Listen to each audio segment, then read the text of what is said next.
और साथ में आप ये यज्ञ वगैरह करते हो, हठ योग करते हो, तप होता है। तो यहां इधर है धर्मराज का ऑफिस, इससे आपको आगे मिलेगा, यहां से टोकन मिलेगा, आप जाओगे विष्णु जी के लोक में। और वहां कितने दिन रहोगे? कहने लगे ये तो जितना मेरे पुण्य होंगे तभी तक मैं वहां रहूंगा, मेरी भक्ति कर्म होंगे, इतने समय तक मैं विष्णु जी के लोक में रहूंगा। रामानंद जी को इतना तो ज्ञान था, विद्वान थे। परमात्मा ने कहा कि जब आपके पुण्य विष्णु जी के लोक में समाप्त होंगे तब कहां जाओगे? कि फिर नरक भी जाऊंगा, उसके बाद कहां जाओगे?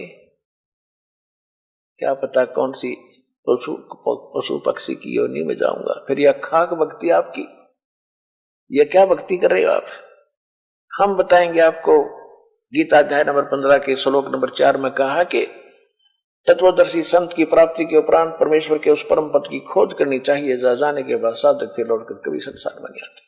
अब जहां से सत्संग दास ने प्रारंभ किया था, अब हम उसी पॉइंट पर आगे हैं कि जो साधना हम कर रहे थे, शास्त्र विरुद्ध कर रहे थे, उससे हमारा जन्म और मरण मिटा नहीं, कष्ट ज्यों के त्यों बने रहे। अब स्वामी रामानंद जी ने क्या कहा? परमात्मा ने बताया कि ये सामने का जो रास्ता है, ये बिल्कुल ये सामने वाला, ये है ब्रह्मरंध्र, और ये तुम्हारे किसी भी मंत्र से, ना ओम जाप से, ना ओम नमः शिवाय है, और न ही ओम भागवते वासुदेव, ओम नमः भागवते वासुदेव है, और ना किसी और मंत्र से ये सामने का नहीं खुलेगा। मेरे पास वो सतनाम है जिसके जाप से सामने का दरवाजा खुलेगा, अन्यथा ये गेट कभी नहीं खुलता तुम्हारा, ये बंद पड़ा है तुम्हारा।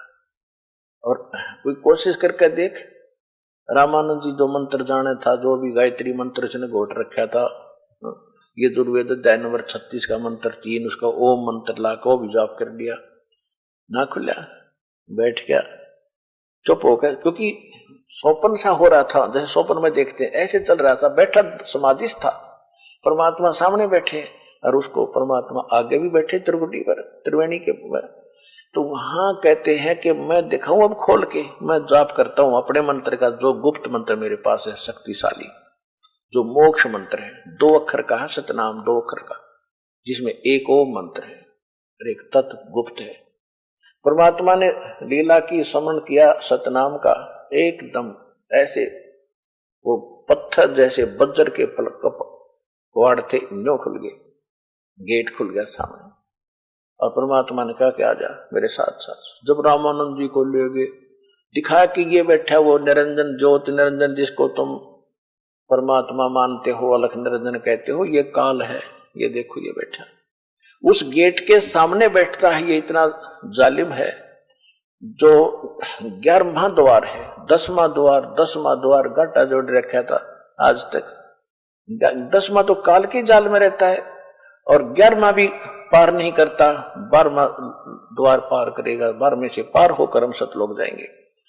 ये मधु परमहंस एक रांजड़ी में फौजी साहब है, और उसने किताब परमात्मा की वाणी पढ़ ली, 11वीं खिड़की, वो 11वीं खिड़की में हल्दी की गांठ से पंसारी बन गया। मेरे पास जो वस्तु है किसी के पास नहीं धरती पर। क्या है उसके पास? मंत्र क्या देता? सतनाम और सतगुरु, यो तो उसका मंत्र है। और फिर कान में ना वो भी ना करता सुनता, नो कर दे। वो साधक दीक्षा लेने वाला कहता महाराज जी को सुना नहीं, कहते ये सुनन का नहीं, ये कहने का भी नहीं, अंदर तरफ ताकत डाल दी, सार शब्द है, आदि शब्द है। और उसने पाएगी कि 10 पढ़ दी। परमात्मा की वाणी को समझना बालकों का खेल है। 11वीं खिड़की, 11वां द्वार, 11वां तो इस काल के लोक से पार करेंगे, 11वां जाएगा अक्षर पुरुष के लोक में प्रवेश कर जाएगा, 11वां फिर भी पार नहीं हुए। उसके बाद फिर 12वां द्वार है, जब 11वां द्वार है उस पर ये खुद बैठा है, ये काल, और इतना विकराल रूप है, कति कड़ लाके बैठा है उसके। वैसे तो बंद वो है ही है, कमर ओरला रहे बेईमान के दे कोई गलती से निकलना जाकी तक मेरी आंख लाग जाता है। तो वहां जब कोई जाता है पहले तो उसका इतना तेज है, इतनी ताकत तो उसकी चारों तरफ उसने ऐसा छोड़ रखी है कि कोई जा नहीं सकता आम जीव, लेकिन परमात्मा ही जा सकते हैं या उसकी भक्ति युक्त हंस उसकी कृपा से उसके पार हो सकता है। तो कबीर साहब साथ ले रहे रामानंद जी को कि वो बैठा देख कड़लाए घर में द्वार पर तेरा भगवान अलख निरंजन काल, जो गीता 11 में दया के 32वें श्लोक में कहता मैं काल हूं, सबको खाने के लिए प्रवृत्त हुआ हूं, सबका नाश कर दूंगा। ये है वो जिसने तुम, कृष्ण नहीं था वो, कृष्ण के अंदर ये प्रवेश करके बोल रहा था। अब राम जब देखा उसकी शकल रामानंद जी तो घबरा गए, अरे तेरा गजब हो ये तो भाई, इसी मोटी मोटी आंख और विकराल चेहरा, लंबे दांत, ओछा माथा। परमात्मा बोले चिंता ना कर, मेरे पास वही मंत्र है जिसने कपाट खोले थे, ब्रह्मरंध्र खोला था। अब इसके कहते हैं जैसे फनपति मंत्र सुन रखे फन सकोरे, ऐसे मेरे सतनाम से यू काल्यवे मोरे। कबीर साहब कहते हैं जैसे फनपति यानी सर्प ने ऐसे सर्प फन उठा रखा हो डसने के लिए, और जैसे उसको मंत्र बोल देता है गारुड़, एक मंत्र बोल देता है तो विवश हो जाता है, फन को नीचे करके भागने की सोचता सर्प। इसी प्रकार मेरे पास इस काल रूपी इस सर्प को बस करने का, इसकी गर्दन नीचे करने का एक सतनाम है। जब कहते हैं जैसे फनपति मंत्र सुन रखे फन सकोरे, ऐसे सतनाम, ऐसे मेरे सतनाम से ये काल्यवे मुंह मोड़े। परमात्मा ने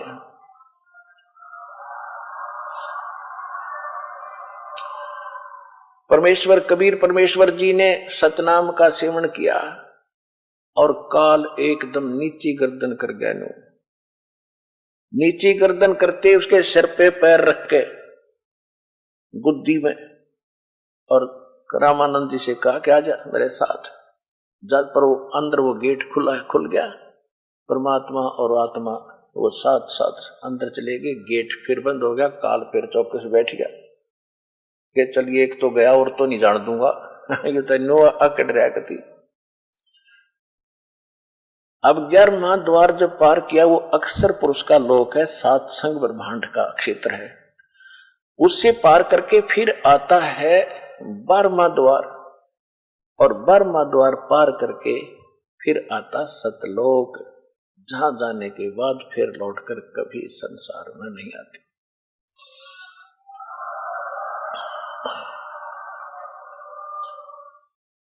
वहां परमात्मा ने सारी अपनी लीला दिखाई, सतलोक दिखाया। पुणात्माओं जब उसकी सारा वर्णन कर दिया तो आपके मुंह में पानी आ जाए, ऐसी बढ़िया मेवा है, ऐसी बढ़िया व्यवस्था है, लेकिन अभी आपसे भक्ति भी तो करानी है, भक्ति करा के फिर ले चलेंगे।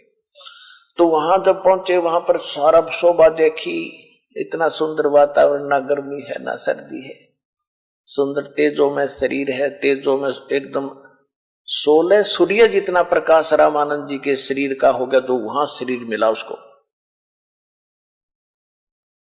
और परमात्मा कबीर जी जिन उस छोटे बालक के रूप में उनके साथ जा रहे थे, वहां दूसरे रूप में देखा है गुम्मट के अंदर बहुत बड़े गुम्मट यानी परमात्मा बैठे हैं उसमें, और सिंहासन पर विराजमान है, सुंदर सिंहासन, हीरे पन्ने जड़े हुए, सिर पर मुकुट है मालिक के, एक रोम में बाल में करोड़ सूर्य मिला दे, करोड़ चंद्रमा, इतनी रोशनी।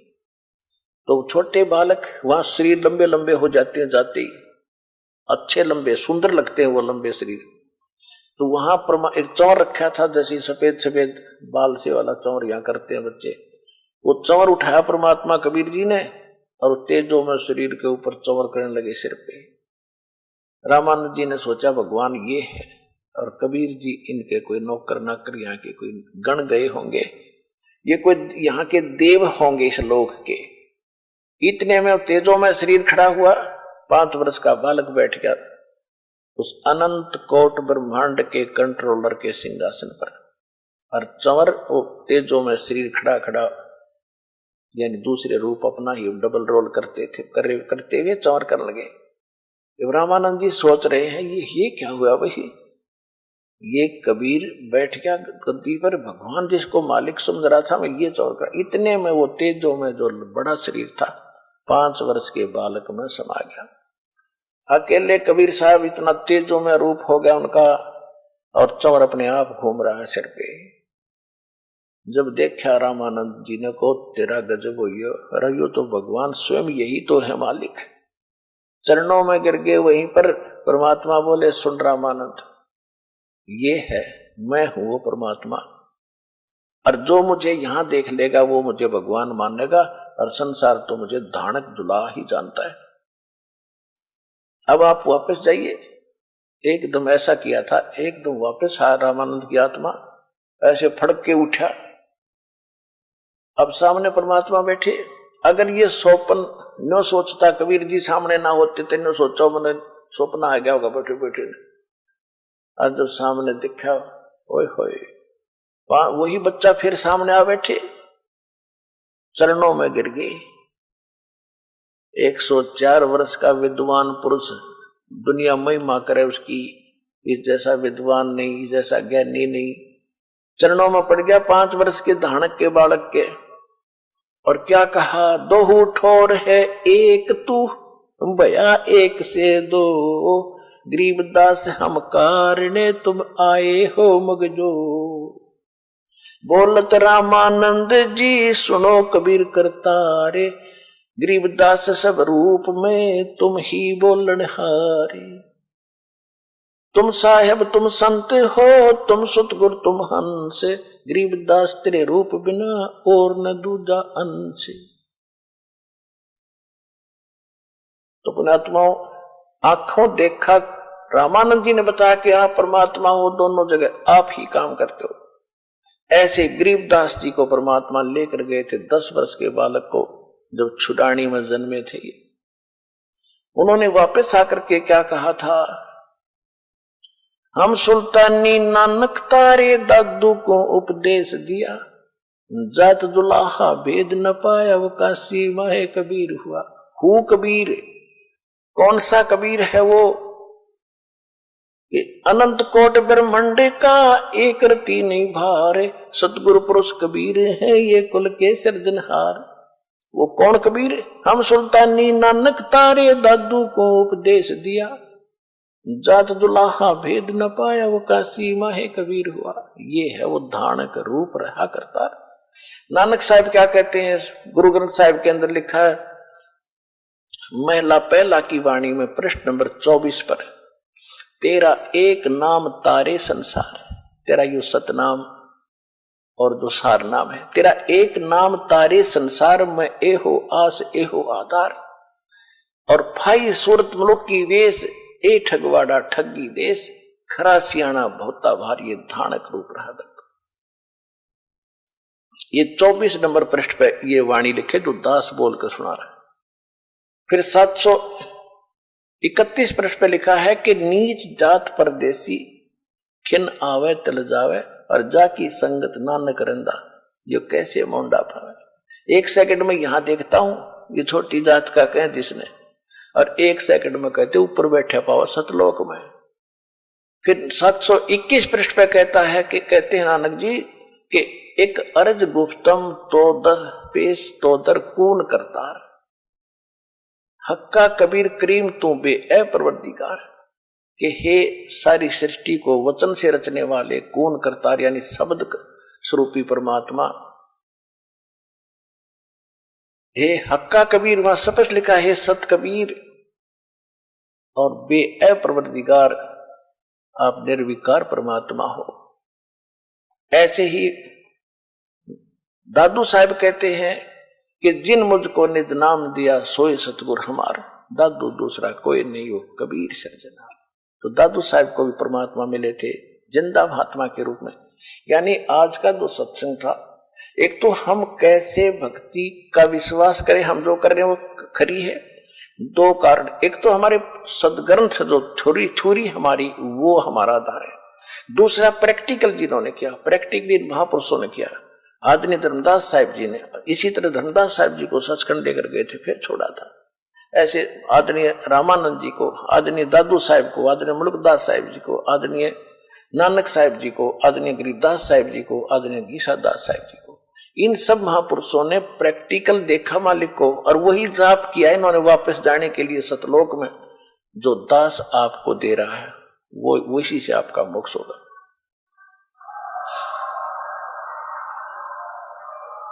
और दूसरा ये था कि परमात्मा को निराकार बताते, आपके सामने रूबरू कर दिया। वेद बताते वो 3 प्रकार से मनुष्य दर शरीर है उसका, 3 प्रकार से शरीर की लीला करता है। एक रूप में सतलोक में बैठा है, तो जहां आता है स्वरूप धारण करता है। एक लीला एक आम जनता, आम नागरिक की तरह जीवन जी कर दिखाता है कि संसार के अंदर इतना ही पर्याप्त है। गणा धन के पीछे मत पड़ो, भक्ति करके पीछा छुड़वाओ। और तीसरी सतिथि में वो कभी भी कहीं भी प्रकट होकर के अच्छी आत्माओं को मिलते हैं, उनको ज्ञान समझाते हैं, अपने से परिचित कराकर उनको पार कर जाते हैं। तो इस प्रकार वो परमात्मा, वो कबीर साहब हैं जो बनारस में नीरू और नीमा को प्राप्त हुए थे।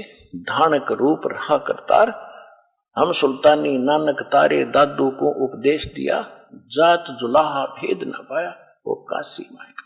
He is God. सत साहिब।